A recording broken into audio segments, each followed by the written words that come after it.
Germaniyaga ishlashga ketyapsizmi? Unda eng avvalo mehnat qonunchiligi haqida eng muhim ma'lumotlar bilan tanishing. Germaniyada ishlash uchun albatta yozma mehnat shartnomasi tuziladi. Bu shartnomada quyidagilar aniq ko'rsatilgan bo'lishi shart. Ish boshlanish sanasi, haftalik ish soatlari, ish grafigi, masalan, smena, tun, dam olish kunlari kabi. Maosh va to'lovlar, ya'ni asosiy oylik maosh bruttoda, to'lov sanasi. Bonus, ustama va mukofotlar, qo'shimcha ish tartibi va to'lovi, qo'shimcha imtiyozlar, misol uchun uy-joy, transport, sug'urta, til kursi va boshqalar. Ta'til kunlari soni va undan foydalanish tartibi. Sinov muddati bor yoki yo'qligi. Bandlik muddati, vaqtinchalik yoki doimiy. Hech qachon og'zaki kelishuvga ishonmang. Har bir shart yozma bo'lishi va ikki tomon imzolagan bo'lishi kerak. Germaniyada to'liq ish kuni haftasiga maksimal 48 soatni tashkil qiladi. Ko'pchilik korxonalarda bu 35-40 soat atrofida. Haftasiga kamida bir kun dam olish kafolatlanadi.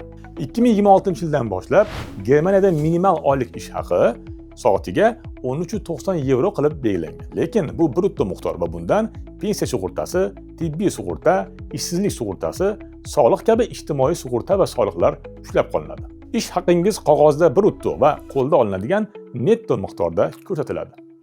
Har bir ishchi yilida kamida 20 ish kuni haq to'lanadigan ta'til olish huquqiga ega. Agar siz vaqtincha ishlasangiz ham bu huquqdan foydalana olasiz. Bunda ta'til kunlari ishlagan oylaringizga mos ravishda hisoblanadi.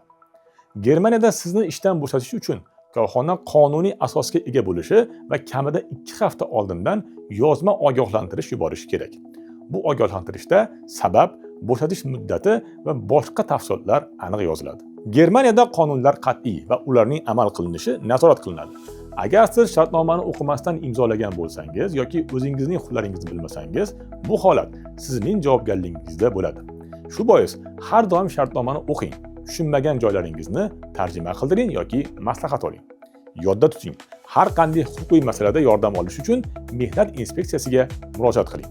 Germaniyada ishchilarning huquqlari davlat tomonidan himoya qilinadi. Shunchaki bu huquqlardan foydalanishni biling. Birinchidan, mehnat shartnomangizni har doim yozma ravishda olishga harakat qiling. Germaniya mehnat kodeksi mehnat shartnomasi, ish vaqti, maosh va ta'til kabi asosiy shartlarni aniq ko'rsatishni talab qiladi. Agar ish beruvchi bilan nizolashsangiz yoki huquqlaringiz buzilgan bo'lsa, siz mehnat sudiga murojaat qilishingiz mumkin. Bu sudlar tez va adolatli hal qiluvchi organ hisoblanadi. Shuningdek, Germaniyada kasaba uyushmalari faoliyat yuritadi. Agar siz kasaba uyushmasiga a'zo bo'lsangiz, ulardan bepul huquqiy maslahat va himoya olishingiz mumkin. Bundan tashqari, Migratsiya agentligining 800-400-1282 xalqaro telefon raqamiga yoki Telegramda huquqiy yordam uzbotiga murojaat qilib, murakkab vaziyatlarda huquqiy maslahat yoki beg'araz yordam olishingiz mumkin. Yordam olish uchun Vazirlar Mahkamasi huzuridagi Migratsiya agentligining ekrandagi bepul telefon raqamlariga yoki siz turgan davlatdagi vakolatxonasiga murojaat qiling.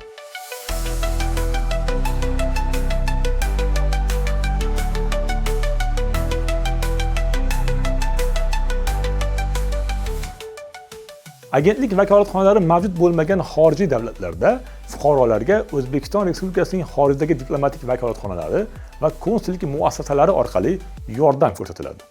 Bundan tashqari, huquqiy yordam uzbot Telegram bot orqali ham bog'lanish mumkin. Agar O'zbekistonda bo'lsangiz, 1282 qisqa raqami yoki +99871 202 3355 raqamiga murojaat qiling.